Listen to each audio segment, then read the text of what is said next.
আপনারা এই দুইটা চ্যানেল দেখেন, একটা চ্যানেলের নাম হচ্ছে নির্জন লিরিক্স, যেখানে ভিডিও আপলোড করা হয়েছে 42টা এবং সাবস্ক্রাইব অর্জন করছে প্রায় 25,000। এখানে যদি আমরা পপুলার অপশনে যাই, দেখতে পাচ্ছেন যে প্রায় 13 মিলিয়ন, 2.5 মিলিয়ন, এরকম কিন্তু অনেক ভিডিওতে অনেক অনেক ভিউ আসছে। এই ভিউগুলো শুধুমাত্র তারা এআই দিয়ে মিউজিক ভিডিও বানিয়ে কিন্তু তৈরি করেছে এবং ইনকাম করেছে। তো আমরা আরেকটা চ্যানেল দেখি, সেটা হচ্ছে পিস স্টুডিও বিডি।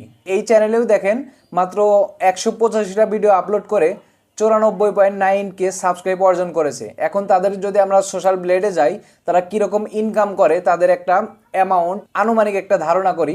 দেখেন, এইটা হচ্ছে পিস স্টুডিও, এটাতে দেখেন $778 থেকে $12,000 পর্যন্ত, অর্থাৎ আপনার সর্বনিম্নটাই ধরেন $778, অর্থাৎ প্রায় $1,00,000 কাছাকাছি। আমরা যদি নির্জন লিরিক্সে যাই তাহলে দেখতে পাচ্ছেন $516 থেকে $8,300 পর্যন্ত তারা ইনকাম করে থাকে। আপনারাও কিন্তু চাইলে এরকম চ্যানেল ক্রিয়েট করে নিয়মিত ভিডিও দিয়ে এরকম একটা ইনকাম জেনারেট করতে পারেন। লিরিক্স থেকে শুরু করে নিয়ে সুর এবং মিউজিক তৈরি করা কিভাবে করবেন সম্পূর্ণ ভিডিওতে আমি দেখানোর চেষ্টা করব, আপনারা ধৈর্য ধরে দেখতে থাকুন।